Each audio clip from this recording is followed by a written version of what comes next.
Welcome back to Audiobook Bay. If you're tired of living inside your own head, constantly anxious about the future or stuck regretting the past, this book is going to change everything. This is The Power of Now by Eckhart Tolle. Let's dive in. Takeaway 1. Your mind is a tool, not your friend. Your mind tells you whether you'll succeed. It whispers that you're not good enough. You believe those thoughts like they're facts. But your mind is a tool for solving problems. It's terrible at creating happiness. Think about when you're genuinely happy. Holding a baby, swimming, laughing, your mind is silent. You're just there, that's the now. It's not something you think your way into. It's what happens when you stop thinking and just exist. Your mind generates constant stories about who you are, what might go wrong, what went wrong. These feel like truth, but they are just automatic habits about the past or future. For the next hour, just notice when your mind is speaking and when it's silent. Don't try to change anything. Just observe. That awareness alone is the beginning of freedom. Takeaway 2.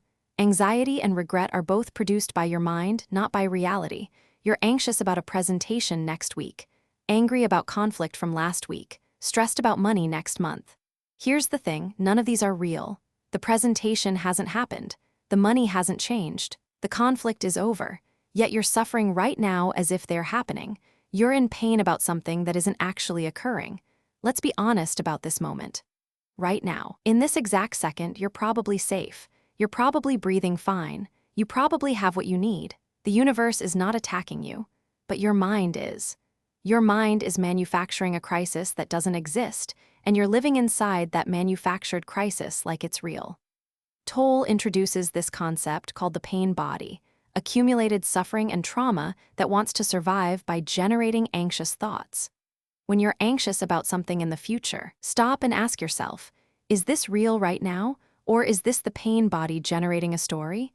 This simple question can cut through all anxiety instantly. Today, when you feel stress rising, pause, ask yourself, what is actually happening right now? Not what might happen, not what happened. What is literally happening this second? Often the answer is nothing. You're safe. And that awareness can dissolve the entire anxiety. Takeaway 3. Resisting the present moment is resisting your actual life. Humans spend their entire lives waiting for the weekend, vacation, retirement. Then they retire and realize they've been waiting their whole life. There are two kinds of situations you can change and situations you can't. If you can change something, change it. If you can't, accept it. The resistance causes the suffering, not the situation itself. You're stuck in traffic you can't change. Resisting with anger just adds stress. If you accept it, take a breath, listen to something you love, your experience transforms completely. Most suffering comes from resisting neutral situations. Losing your job is a situation for action, but telling yourself you're a failure creates suffering. Notice one area where you're resisting reality. A relationship that's ending. A loss that's happened. Stop resisting it. Not because it's moral. Because it doesn't work, it just makes you suffer. Takeaway 4. Your ego needs constant validation or it's dying, and that desperation makes you miserable. Your ego is the story you tell about yourself. I am smart, I am broken, I am special. It's terrified of dying, so it constantly seeks validation, success, anything to confirm it exists. Without those confirmations, the ego is nothing. That's what it fears most. Someone questions you and your ego feels attacked, so you defend it, you prove them wrong. You get a hit of validation, but the affirmation is hollow. It just makes the ego feel real for a moment without actually making your life better.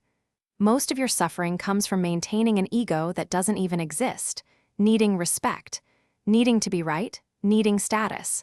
All of that comes from the ego's desperation to prove it's real. But here's the thing, you are real without the ego. The consciousness behind the ego is real. The person you are when you're fully present, not thinking about who you are, is real. That person needs nothing. That person is already whole. Catch yourself trying to get affirmation from someone. Catch yourself defending a belief about who you are. Just observe it.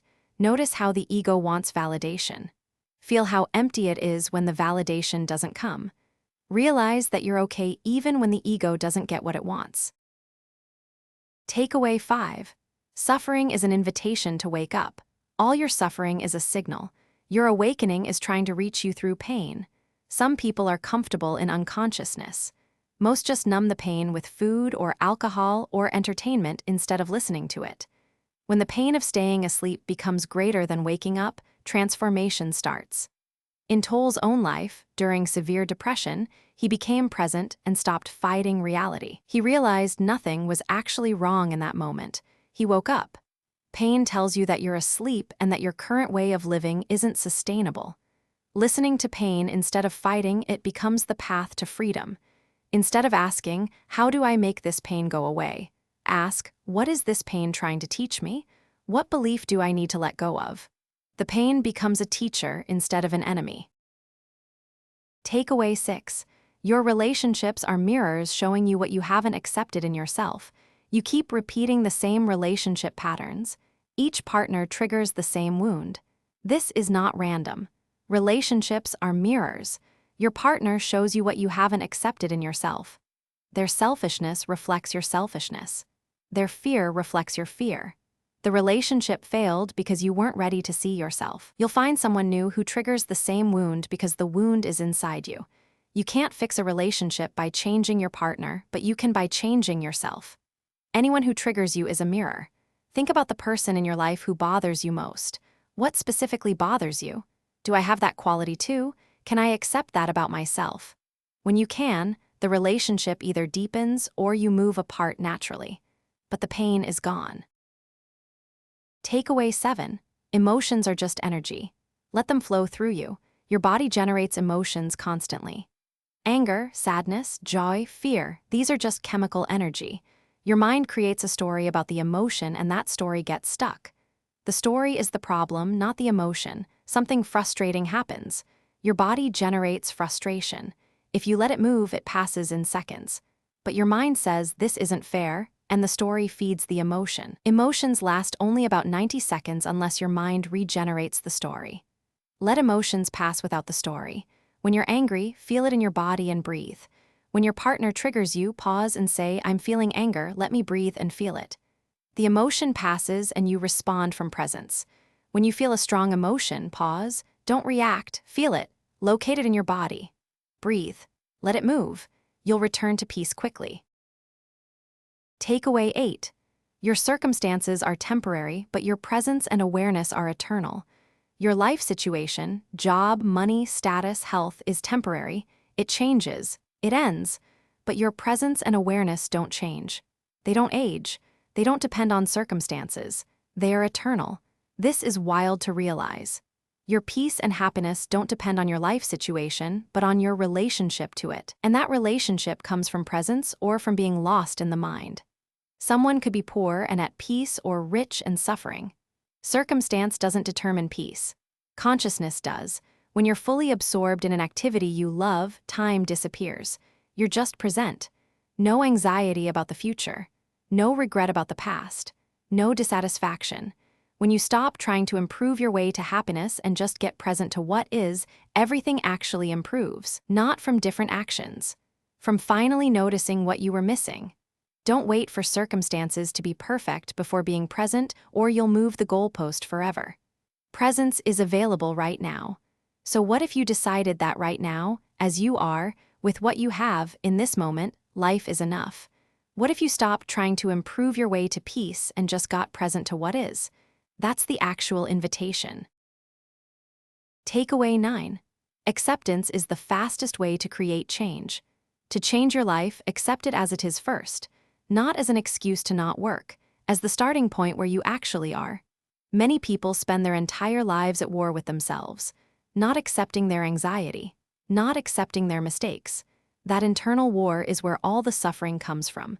When you accept where you are, the internal war ends and change happens faster. You're working with yourself from wholeness. The turning point in recovery from addiction, mental health, relationships, it's always acceptance. I am where I am, this is fine, from here I grow. That's when change becomes possible. Accept one thing you've been fighting, anxiety, loneliness, a mistake. Acceptance doesn't make it permanent, it makes change possible. Takeaway 10. This moment is the only real moment, so this moment is where your entire life actually is. Your life's quality won't be determined by achievements, but by how often you were truly present. How many moments you actually lived instead of being lost in thought about the future or past. Most people spend their entire lives somewhere else. In the past, regretting. In the future, worrying. This moment is where your life actually is. Not tomorrow. Not when you achieve the goal. Now, when you stop postponing life to the future, everything improves. Relationships deepen. Work becomes better. Health improves from finally being present. For the next week, pick one moment daily where you're completely present for 10 or 20 minutes without your phone. The power is now. That's the power of now. It's a book about waking up from the hypnotic state that most people are in their entire lives. It's a book about realizing that peace isn't something you have to achieve. It's something you already have access to right now, beneath all the thinking. If this resonated with you, hit subscribe and tell me in the comments which takeaway you're going to practice first. Thanks for watching Audiobook Bay.